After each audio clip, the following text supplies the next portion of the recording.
네, 이제 우리 주변과 마음을 정돈하시고 우리 부활 주간 목요 연합 체프를 하나님께 드리겠습니다. 우리 찬송가 161장 할렐루야 우리 예수 1절을 다 함께 찬송하시겠습니다.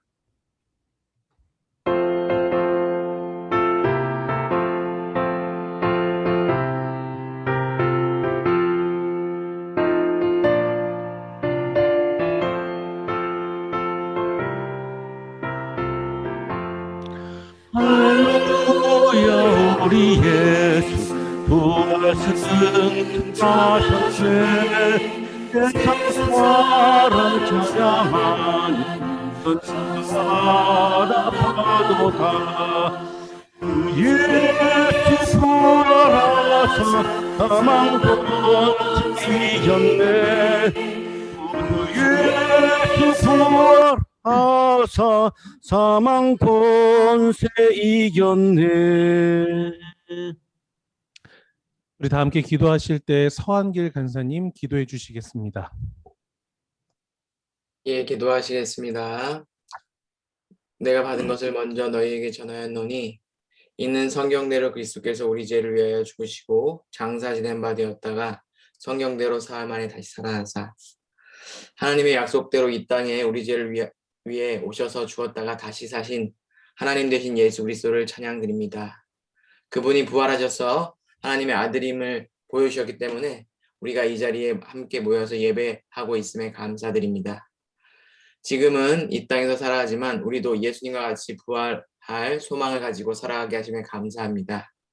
이 시간 부활하신 예수 그리스도의 이름으로 예배하며 하나님께 나아갈 때 우리의 예배를 기뻐 받아주시기를 기도드립니다.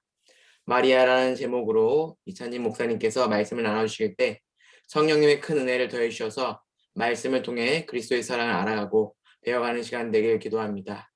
그래서 그 사랑으로 캠퍼스 곳곳에서 있는 자리에서 그리스도의 사랑을 실천하고 나누는 한양 가족 한 사람 한 사람이 되길 기도드립니다. 부활하셔서 우리의 주인 되신 예수 그리스도의 이름으로 기도드립니다. 아멘.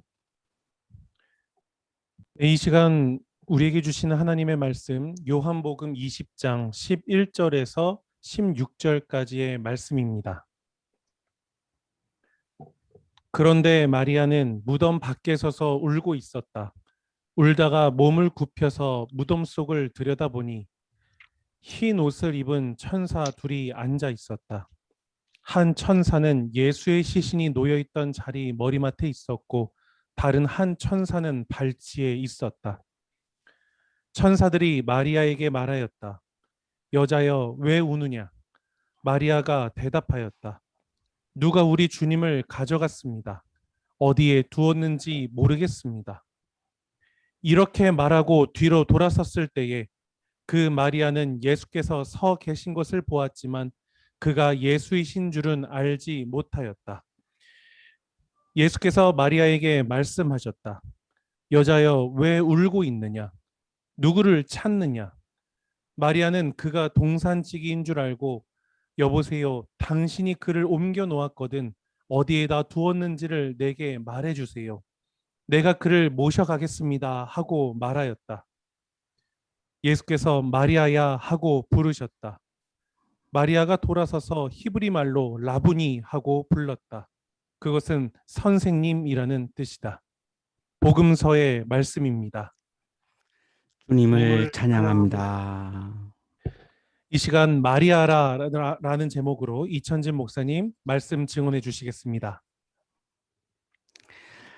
네, 함께 인사 나누겠습니다. 주님께서 부활하셨습니다.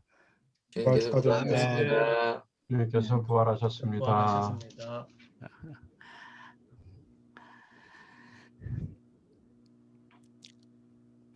그리스 신화에 등장하는 강의 신은 케피소스입니다. 이 강의 요정인 릴리오페 사이에서 아기가 태어났습니다.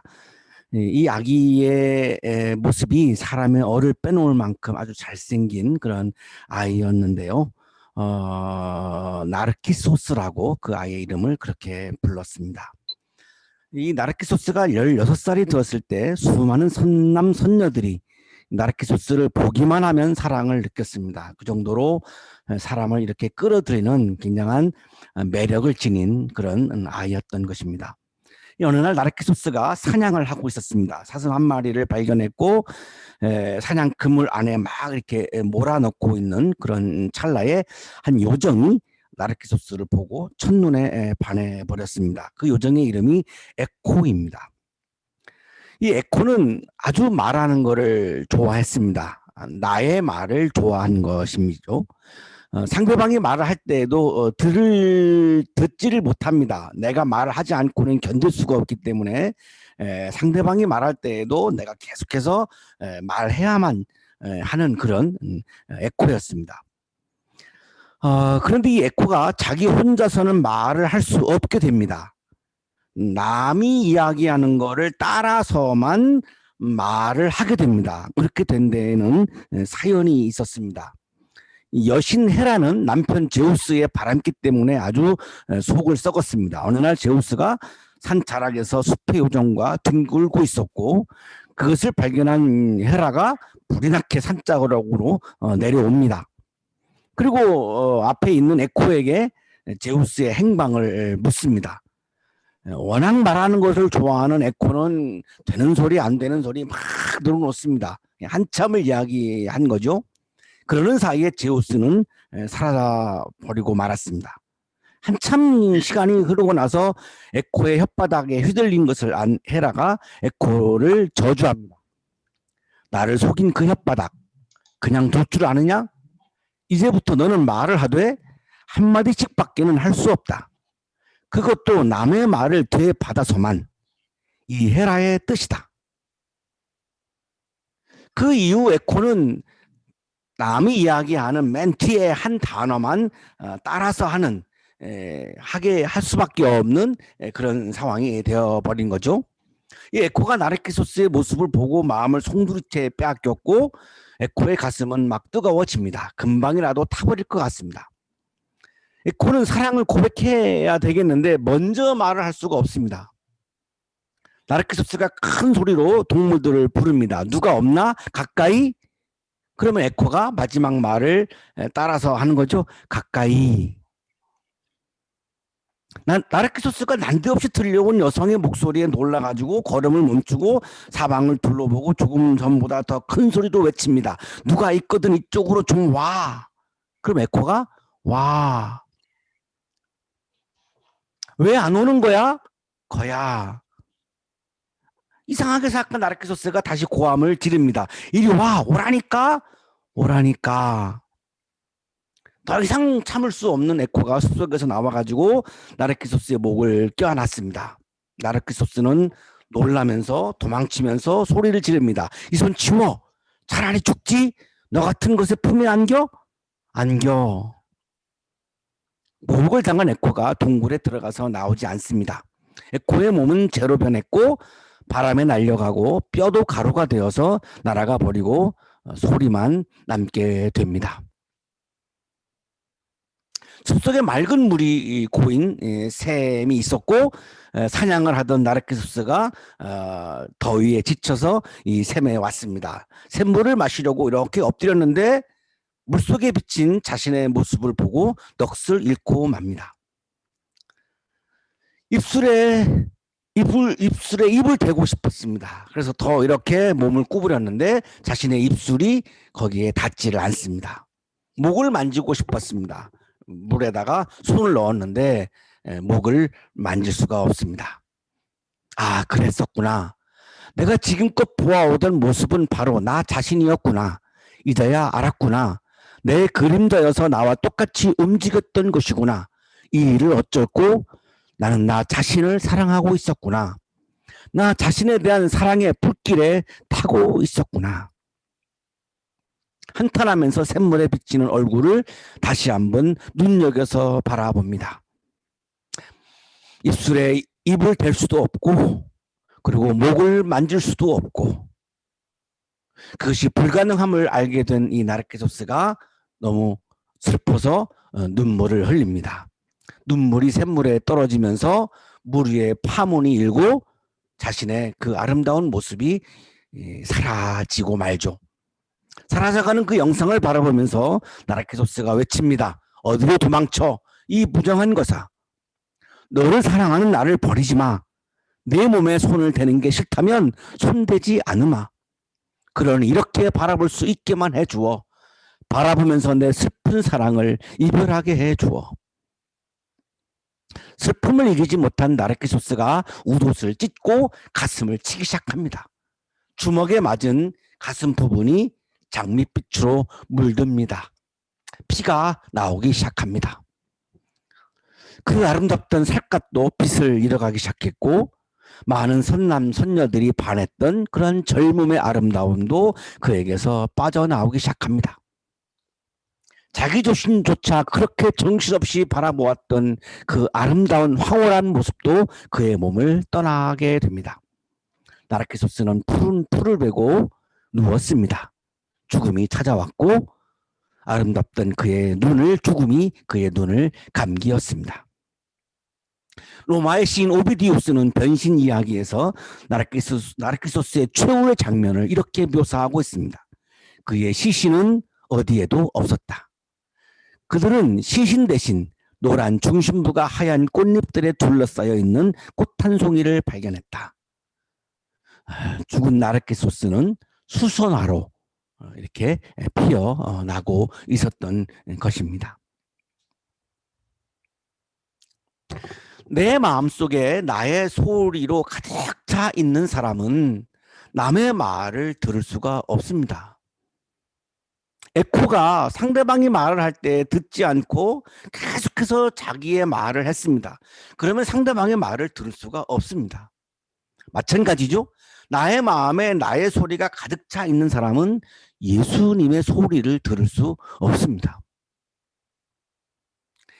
나의 마음에 나 자신만을 사랑해서 나오는 그 욕망의 소리가 가득 차 있는 사람은 예수의 소리를 들을 수 없습니다.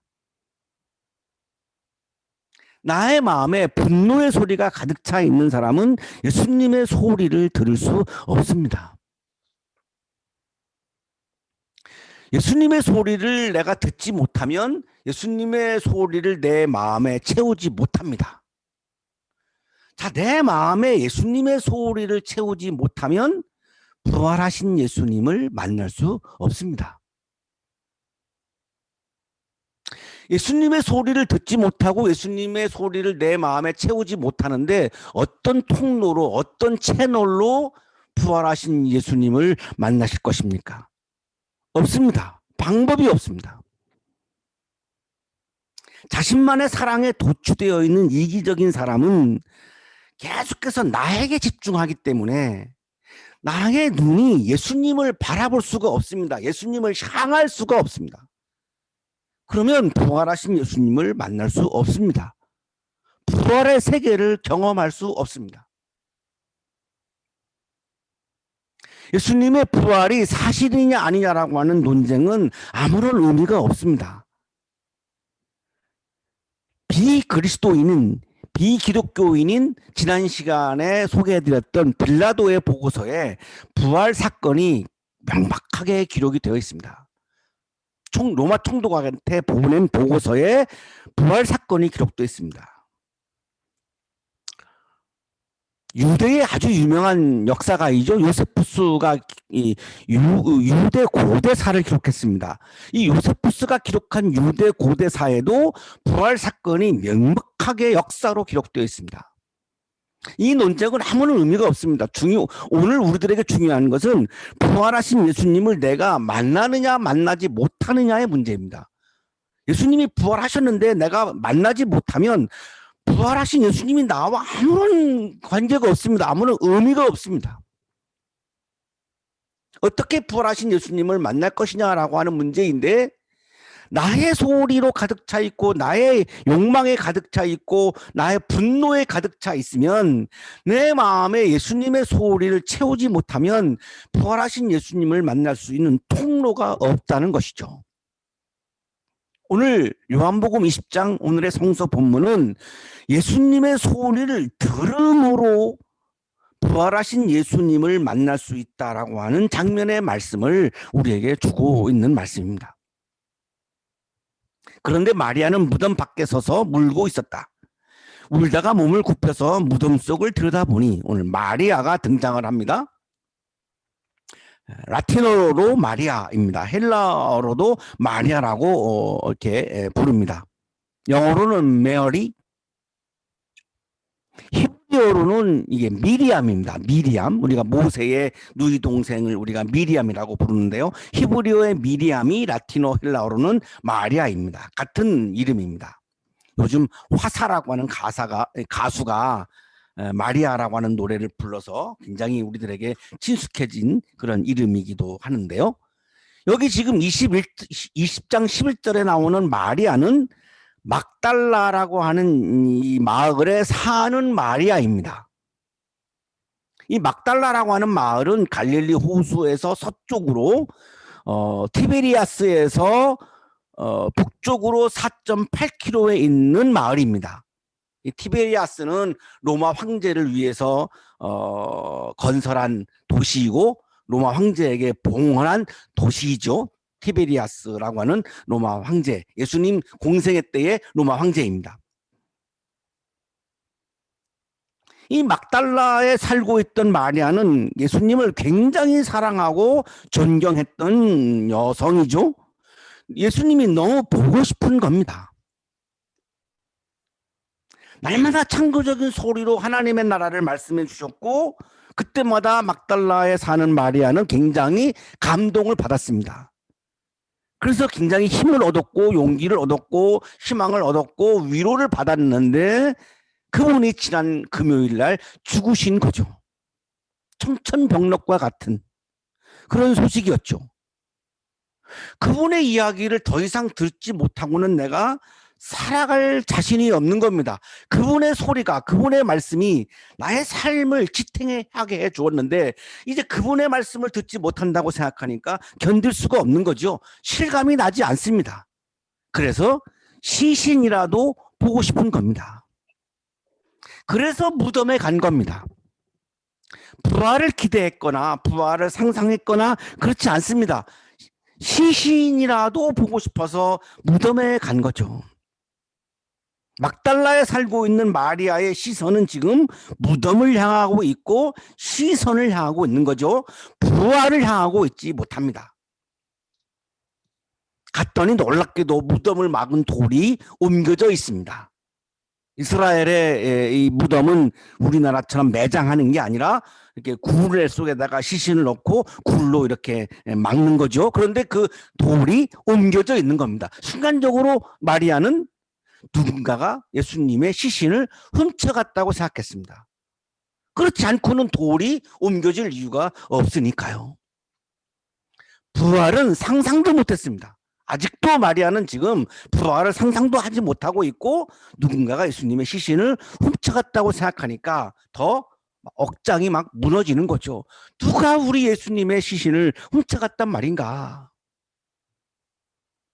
마리아가 얼른 베드로와 요한에게 가서 이 사실을 알렸고 베드로와 요한이 즉시 무덤으로 왔습니다.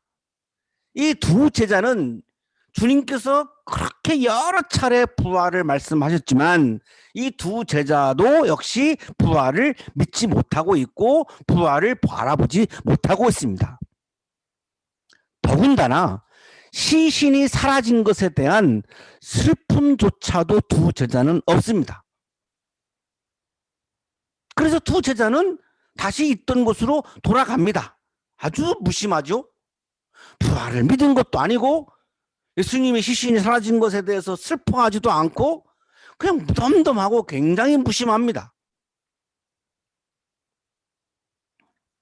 마리아는 누군가가 예수님의 시신을 훔쳐갔다고 생각하면서 슬프게 웁니다. 그런데 마리아는 무덤 밖에 서서 울고 있었다. 슬퍼서 우는 거죠. 울다가 몸을 굽혀서 무덤 속을 들여다보니 너무 궁금합니다. 그래도 확인을 해봐야 되는 거죠. 그래서 몸을 굽혀서 무덤 속을 들여다봤습니다. 예수님의 시신이 없습니다. 억장이 무너지는 거죠. 무덤 안에 보니까 흰옷을 입은 천사 둘이 있는데 한 천사는 예수님의 시신이 놓여있던 자리 머리맡에 있고 다른 한 천사는 발치에 있는 상황입니다. 천사들이 마리아에게 말합니다. 여자여, 왜 우느냐? 여자여, 왜 우느냐? 우리에게 전하는 천사의 이야기이기도 합니다. 여러분, 왜 울고 있느냐?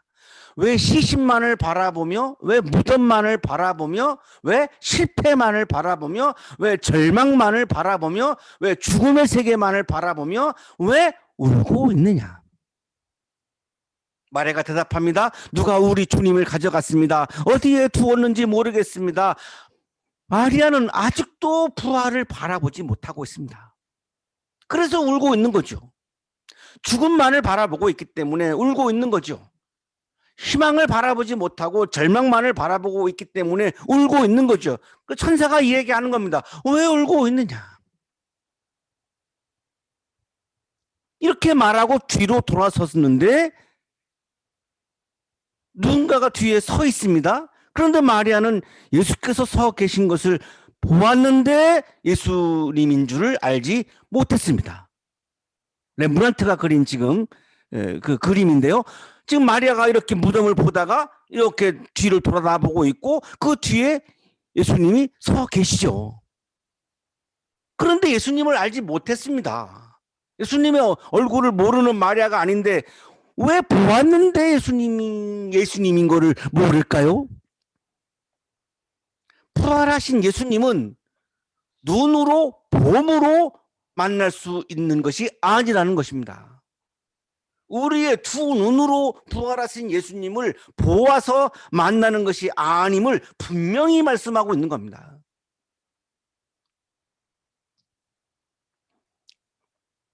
예수께서 마리아에게 말씀합니다. 천사와 똑같죠? 여자여, 왜 울고 있느냐? 왜 죽음만을 바라보며, 왜 절망만을 바라보며, 왜 패배만을 바라보며, 왜 죽음의 세계를 바라보며, 왜 울고 있느냐? 왜 부활을 보지 못하느냐? 왜 희망을 바라보지 못하느냐? 왜 생명의 세계를 바라보지 못하느냐? 마리아가 그가 동산지기인 줄 알고 여보세요, 당신이 그를 옮겨 놓았거든 어디에다가 두었는지를 내게 말해주세요. 내가 그를 모셔가겠습니다. 왜 울고 있는지에 대해서 답을 하죠. 마리아는 뒤에 예수님이 서 계셨는데 그가 동산지기인 줄 알았습니다. 마리아는 예수님을 진심으로 사랑했습니다. 그래서 시신을 자기가 모시고 싶은 거죠. 마리아가 왜 울고 있나요? 시신을 보고 있는 거죠. 죽음을 보고 있는 거죠. 절망을 보고 있는 거죠. 패배를 보고 있는 거죠. 그러니까 울고 있는 거죠. 이때 예수님의 창조적 소리, 창조적 발성이 울려 퍼지기 시작합니다.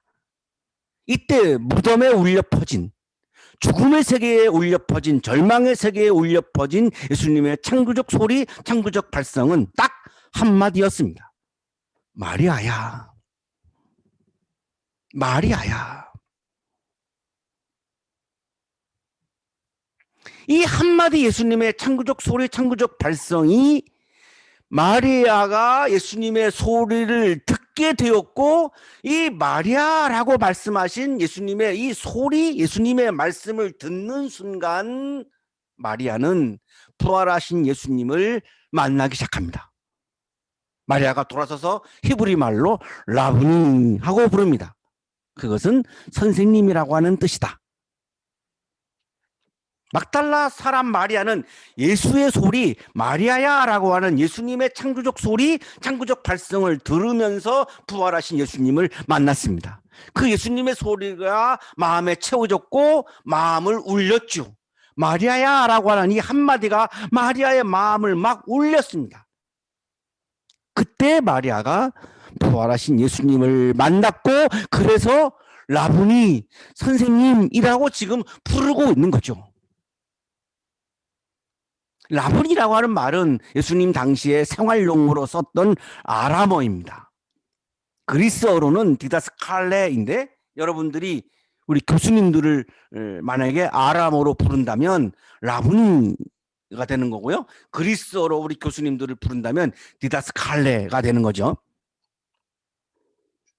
라보니 디다스칼레 라고 하면서 자기도 모르는 사이에 그 마음에서 이 라보니라고 하는 말이 터져 나온 거죠.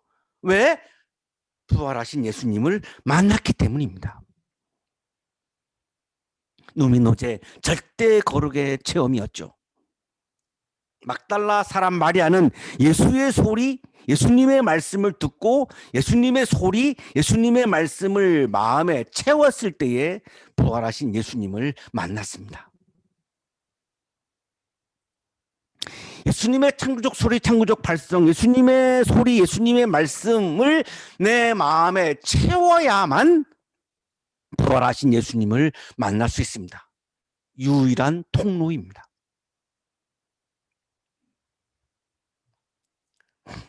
그때 우리는 죽음의 세계가 아닌 부활의 세계를 경험하게 되고 생명의 죽음의 세계가 아닌 생명의 세계를 경험하게 되고 절망의 세계가 아닌 희망의 세계를 경험하게 되고 나의 나라가 아닌 하나님의 나라를 경험하게 됩니다. 힘든 시간을 살고 있는 우리 청년들이,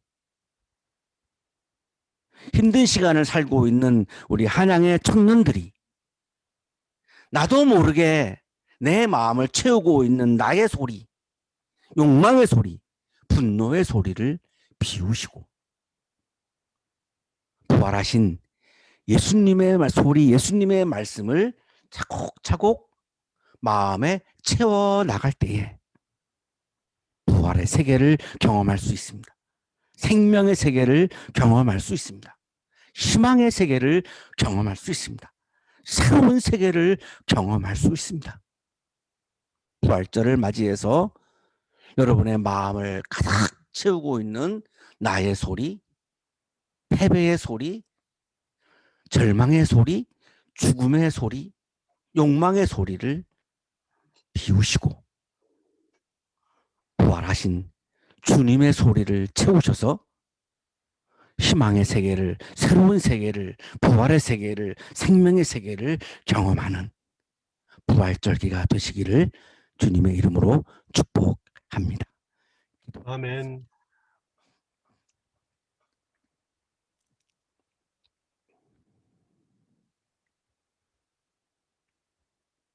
죽음을 이기시고 다시 살아나신 주님, 부활하셔서 오늘 우리를 찾아와 주시니 감사합니다. 주님 부활하셔서 우리가 새로운 희망을 갖게 하시고 새로운 생명의 세계를 바라보게 하시고 부활의 세계를 바라보게 하시고 하나님의 나라를 다시 한번 바라볼 수 있게 해주셔서 감사합니다. 주님 부활하셔서 오늘 주님의 소리를, 주님의 말씀을 우리에게 들려주시고 말씀해 주시고 우리의 마음에 채워주셔서 감사합니다. 이 시간 주님께서 주님의 말씀을, 주님의 소리를 채워주심으로 부활하신 주님을 만나게 해주시고 부활하신 주님과의 만남이 그동안 우리가 바라보았던 시신과 죽음과 패배와 절망이 아니라 희망과 생명과 하나님의 나라를 바라보는 눈으로 우리의 시선을 바꿔주시니 감사합니다. 감사의 마음을 예물에 담아 드리오니 기쁘게 받아주시고 예물을 드리는 손길 위에 크신 은혜를 부어주옵소서. 예수 그리스도의 이름으로 기도하옵나이다. 아멘. 우리 채플을 알리는 말씀 드립니다. 이번 주는 부활절 채플로 드립니다. 우리 부활의 기쁨과 소망이 우리 예배를 드리시는 여러분들의 삶에 함께 하시기를 축복합니다. 우리 주변에 있는 한양 가족에게 우리 목요 연합 채플을 알려주시고 참여할 수 있도록 독려를 부탁드리겠습니다. 우리 채플 봉헌은 계좌 이체로 드립니다. 계좌 번호는 주보에 게재해 두었습니다. 이를 참고하시기를 바랍니다. 우리 이제 이천진 목사님 우리 축도해 주심으로 오늘 목요 연합 채플 모두 마치도록 하겠습니다. 이제는 우리에게 하나밖에 없는 생명까지도 아낌없이 사랑으로 나누어 주시는 예수 그리스도의 은혜와 오늘도 우리에게 말씀을 주시는 하나님의 사랑하심과 우리에게 부활의 기운을, 봄의 기운을, 생명의 기운을 부어주시는 성령의 역사하심이 주님의 말씀을, 주님의 소리를 내 마음에 가득 채우고 부활하신 주님을 만나는 경험을 통하여 희망의 세계를, 생명의 세계를, 하나님의 나라를 다시 한번 바라보며 힘차게 세상을 향하여 나아가는 우리 모든 한양 가족들의 삶 속에 지금부터 영원토록 함께 하시기를 간절히 축원하옵나이다. 아멘. 아멘.